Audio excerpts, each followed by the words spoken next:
Una voz surge para hablar una verdad incómoda y reveladora para muchos. El nuevo discurso de Mossad Hassan Youssef, conocido como el hijo de Hamas, quien en un acto imprecedente ha condenado a Hamas, la organización que su padre ayudó a formar, frente a las audiencias de la misión de Israel en la ONU. Habiendo rechazado el legado de violencia y extremismo de Hamas, el príncipe verde ha decidido exponer las prácticas de adoctrinamiento que él califica de salvajes hacia la infancia palestina. La transformación de Mossad, desde las profundidades de Hamas hasta su conversión al cristianismo, es una promesa de redención y cambio. Te invito a escuchar de su propia boca las declaraciones de alguien que cambió el odio por la reconciliación. A continuación, las palabras de Mossad Hassan Youssef.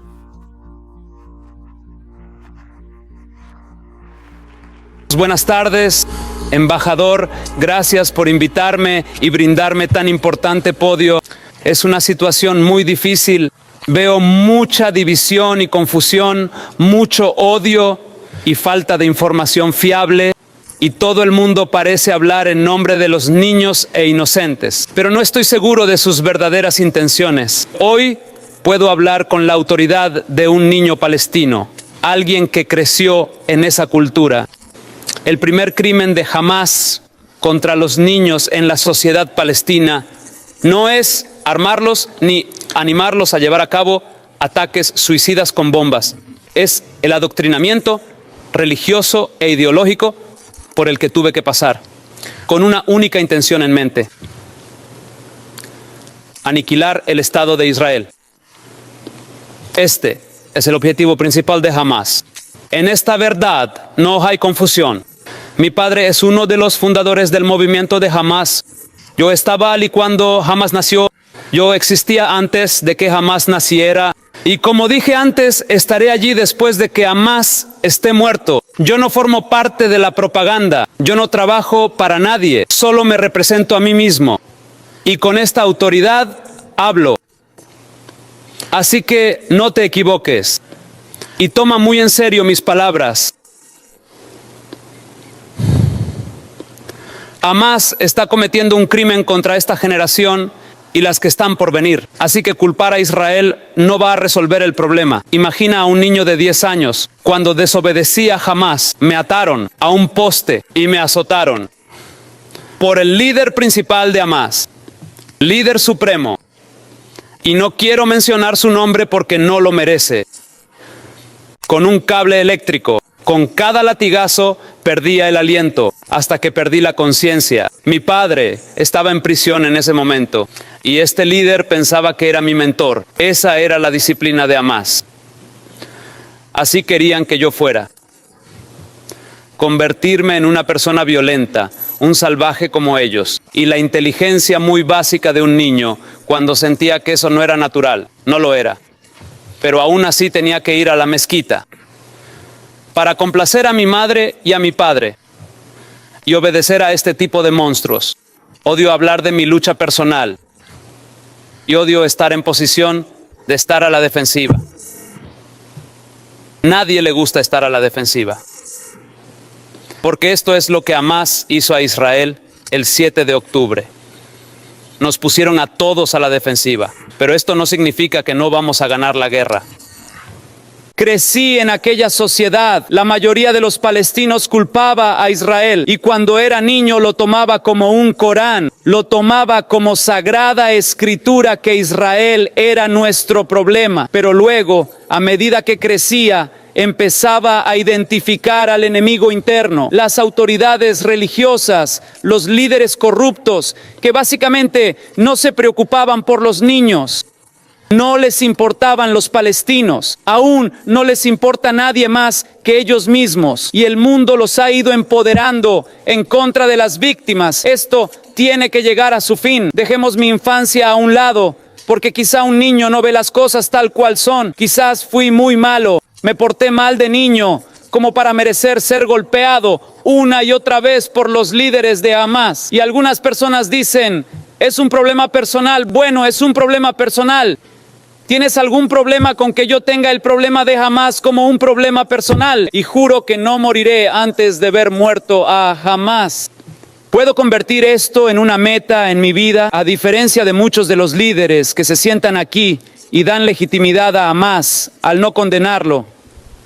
Si el mundo entero se levanta y dice lo contrario, el niño testigo interior siempre estará ahí y nadie podrá engañar a ese niño nunca más. Entonces, a medida que crecía, me convertí en Hamás o en el presidente del movimiento estudiantil islámico de nuestra ciudad y me uní al movimiento simplemente por amor a mi padre y a nuestra familia. No tuve otra opción, lo que de alguna manera me llevó a la prisión a la edad de 18 años, apenas unas semanas después de cumplir 18 años, 28 de mayo de 1996. Mi problema no fue que Israel me arrestó. Durante aquella experiencia fue Hamás de nuevo, pero esta vez con mucha más brutalidad, mucho más dolor que el que experimenté a nivel personal. En prisión, Hamás torturó y mató a cientos de prisioneros palestinos, miembros de Hamás, porque Hamás sospechaba que estaban colaborando con el Estado de Israel. Pasé 16 meses en ese primer arresto junto a los líderes de Hamás, lo que se llamó Al-Mahd, la ala de seguridad de Hamás. Para quienes no conocen esta división de Hamás, en esta ala de seguridad torturaban brutalmente a la gente, poniendo agujas debajo de sus uñas, quemando plástico en sus cuerpos, apagando cigarrillos en su piel, gritos de cientos de prisioneros durante ese periodo de tiempo. ¿Cómo podría olvidarlo? Y no deseo que ninguno de ustedes pase por tal experiencia para darnos cuenta de qué tipo de monstruo estamos enfrentando. Es lamentable que mi padre haya ayudado a establecer una organización así y no pretendo deshonrarlo. Amo a mi padre y siempre lo haré. No estoy aquí para deshonrar a mi pueblo. Amo a mi pueblo. Pero no puedo creer hasta dónde pudo llegar Hamás en esta locura y no pudimos detenerlos. Después de salir de prisión tomé decisiones muy difíciles y no tengo tiempo para analizar todos mis motivos. Pero sí, tenía muchos motivos para luchar contra Hamás y lo sigo haciendo. Nadie puede interponerse en mi camino, ni siquiera las Naciones Unidas. Así que las decisiones que tomé iban en contra de cualquier mente racional. Terminé trabajando junto con la inteligencia israelí durante 10 años. Teníamos un objetivo común. Ese objetivo era detener los ataques suicidas con bombas. Hamás, para aquellos que no lo saben o aquellos que tienen poca memoria, llevó a cabo muchos ataques suicidas con bombas. Durante los años 90 y principios de los 2000, docenas de ataques suicidas con bombas en los que un atacante suicida tomó una ventana explosiva dentro de un autobús y se hizo estallar, matando a todo tipo de personas. No solo los israelíes, los estadounidenses fueron asesinados, los europeos fueron asesinados, otras nacionalidades, incluidos los árabes israelíes, incluidos los musulmanes. Hamás no hizo diferencias. Tomemos como ejemplo el Hotel Park. En un día festivo, en la fiesta judía más sagrada, un terrorista suicida que iba a una cena se inmoló y mató a más de 30 personas. Algunos supervivientes del Holocausto murieron en ese ataque. Algunos adolescentes se divierten en la playa. Un atacante suicida de Hamás mató a unas 18 personas e hirió a decenas. Mire hacia arriba, vea cuántos autobuses. No se detuvo ahí. Hamás atacó la Universidad Hebrea. 6 estadounidenses murieron en ese ataque. Apuntaron a las sinagogas. Apuntaron a todas partes. Conociendo las represalias israelíes, invitan a la violencia. Les encanta la violencia. Hamás, sin caos, no puede sobrevivir. Es su clima. Aquí es donde prosperan. Cuando llegó el proceso de paz, si sigues la historia de Hamás y su desarrollo o su evolución, como quieras llamarlo, Hamás saboteó el proceso de paz mediante ataques suicidas con bombas y no tienen una visión. Ese es el problema. Porque nadie puede satisfacer su ambición cuando libra una guerra santa. No estamos hablando de IRA. No estamos hablando de otras organizaciones políticas terroristas a las que podamos presionarlas, doblegarlas, llevarlas a la mesa de negociaciones. Estamos hablando de un grupo religioso que no cree en fronteras políticas, que quiere aniquilar a toda una raza para construir un Estado islámico. No sé qué más se puede decir de este grupo. Y no sé por qué no es obvio para todos que las Naciones Unidas no los condenaron. Un montón de violadores. Esto es lo que son, inferior a la conciencia animal.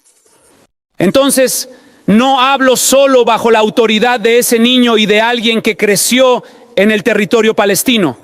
También hablo bajo la autoridad de alguien que tiene 10 años de experiencia en el contraterrorismo de la inteligencia israelí. Nos llevó 8 años capturar a alguien llamado Ibrahim Hamid. Este asesino en masa durante 8 años se escondió en un pequeño pueblo de Ramallah de menos de 20,000 habitantes. Nos tomó 8 años capturarlo. Si bien enviaba terroristas suicidas cada 2 días, capturarlo era una gran pesadilla. Y ahora sabes lo que están haciendo. ¿Por qué la situación de rehenes que tenemos en Gaza lo quieren? Está en el primer lugar de la lista para ser liberado. Ibrahim Hamid. Recuerda su nombre, búscalo. Quieren que los asesinos en masa vuelvan a la calle. Y si te preguntas, el tipo que viste antes, Yihya Sinwar, con el niño y el rifle, fue liberado recientemente como parte del intercambio de prisioneros con Israel. Cuando Israel tuvo que liberar a más de 1,000 miembros de Hamás para devolver a un soldado israelí a su madre. A Hamás le gustó eso. Entonces pensaron que esta vez podían ir y traer 200 rehenes y más, para que puedan poner de rodillas a la única democracia verdadera en Medio Oriente. Quienes pertenecen a las comunidades de inteligencia comprenden la importancia de esto y saben que jamás, que Israel no puede liberar a más terroristas de Hamás, porque este tipo que viste, Yihya Sinwar, es el cerebro detrás de los ataques del 7 de octubre. ¿Y cómo puede permitirse Israel, o cómo puede cualquiera de ustedes validar o respaldar la liberación de asesinos en masa de nuevo a las calles para que puedan llevar a cabo muchos más ataques terroristas y secuestrar a una sociedad entera, utilizar a cientos de miles de personas como escudos humanos? ¿Es esta nuestra forma de resolver el problema? Necesitamos la visión correcta. En primer lugar, debemos identificar los orígenes del sufrimiento. ¿De dónde viene? ¿De dónde es originario? Necesitamos identificar la enfermedad. Entonces podremos proporcionar la cura. Hasta el momento no hemos identificado la enfermedad. Y aquellos que conocen el problema no tienen el coraje de pararse y decir: tenemos un problema con Hamás. Pero la mayoría de nosotros tenemos nuestros propios cálculos, desde Rusia hasta China y el resto de las superpotencias.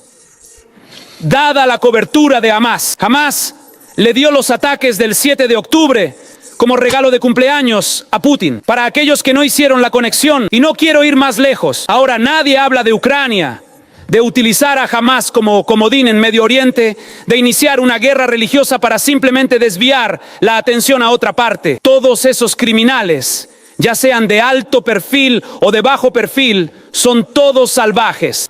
Todos ellos son enemigos de los niños y enemigos de la humanidad. Las Naciones Unidas y el resto de la comunidad internacional han empoderado a estafadores que utilizaron la llamada causa palestina. Buscaban poder y riqueza. No les importaba el pueblo palestino. Mientras los niños de Gaza se hunden en la desesperación y la pobreza, los líderes de Hamás, junto con sus familias y su séquito, disfrutan del hotel de 4 estaciones en Doha, Qatar. Podemos seguir metiendo la cabeza en la arena, pero entonces hemos eludido nuestra responsabilidad. No puedo seguir durante horas, o debería decir durante 6 años de mi vida, pero no tengo tiempo.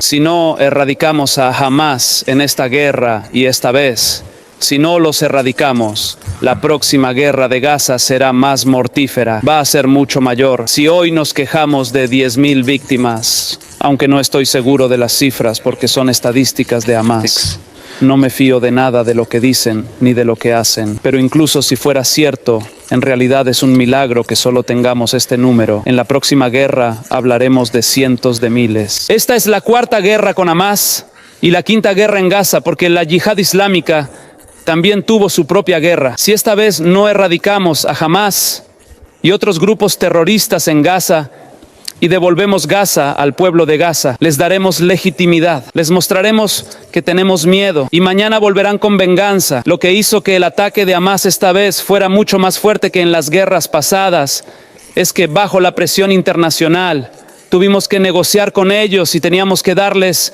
legitimidad. Esto es lo que los animó y les dio poder. Ya sabes, Qatar, por ejemplo, es miembro de las Naciones Unidas y hace de mediador. Podrían haberme engañado. Ellos son los que acogen a Hamás. Ellos son los que han estado financiando a Hamás.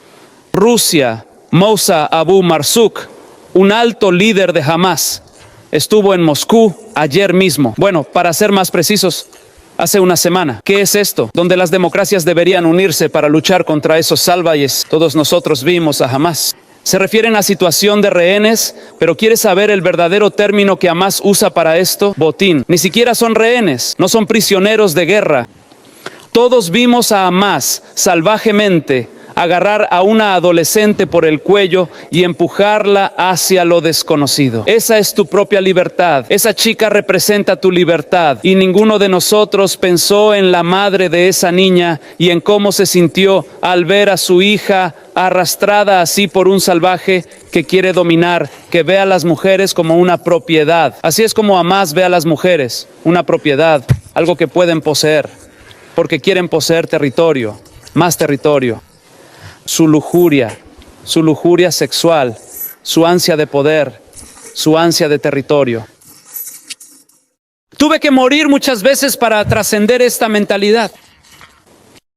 Entonces estamos hablando de un gran problema. Está más allá de Israel.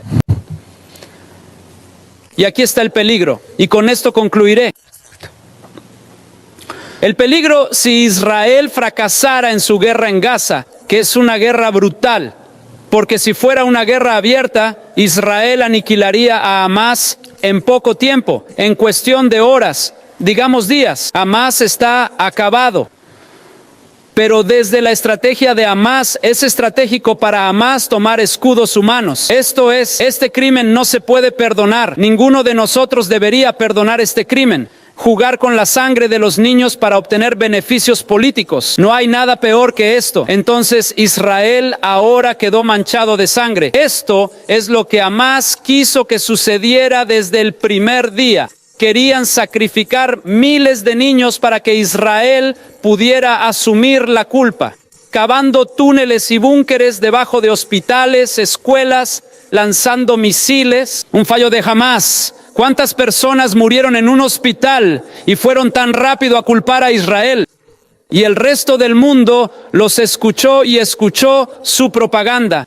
A nadie le preocupa comprobar qué es verdad y qué es falso. Cualquier cosa que sirva a nuestros intereses políticos y de corto plazo lo haremos, sin saber que vamos en contra de la evolución. Vamos en contra de la conciencia colectiva de la humanidad. Vamos en contra del interés de los niños indefensos que no tienen a nadie que hable en su nombre, no tienen el poder de discernir. Y sí, se están muriendo. Pero ¿quién está causando toda esta muerte? La culpa es la manera barata, es el camino del cobarde. Los que tienen el coraje asumen la responsabilidad, no culpan. Echar la culpa es la manera fácil.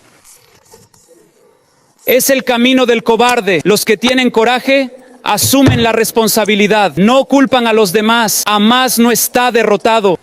Hamás no ha sido erradicado en Gaza. Estableceremos el ejemplo. Les daremos libertad a tantos grupos radicales en todo el mundo, especialmente en Europa, porque muchos del ISIS huyeron a Europa, son células durmientes en Europa, y hay un problema de inmigración en Europa, y hay un problema islámico en Europa, y esto es solo una advertencia. Si realmente te preocupas por la seguridad global, hablo como una persona que formó parte del esfuerzo contra el terrorismo de los islamistas radicales. Si Hamás no es derrotado en Gaza, inspirará a muchos grupos en todo el mundo. Verán que unos pocos miles de salvajes pueden chantajear a la comunidad internacional, a las superpotencias y poner a las democracias de rodillas. Muchos de ellos están observando ahora. Y muchos de ellos están muy contentos con cómo está respondiendo el mundo. Y muchos de ellos se sienten satisfechos al ver el estado de confusión, miedo y ansiedad. Este es el momento de unirnos, porque si Israel falla en Gaza, todos nosotros seremos los siguientes. Gracias por escuchar y gracias por darme la oportunidad. Que Dios nos bendiga a todos y proteja a nuestros hijos, no solo a los niños palestinos, sino también a los niños israelíes. Que los rehenes vuelvan con sus familias y que Dios traiga paz a este mundo dividido. Muchas gracias por escuchar.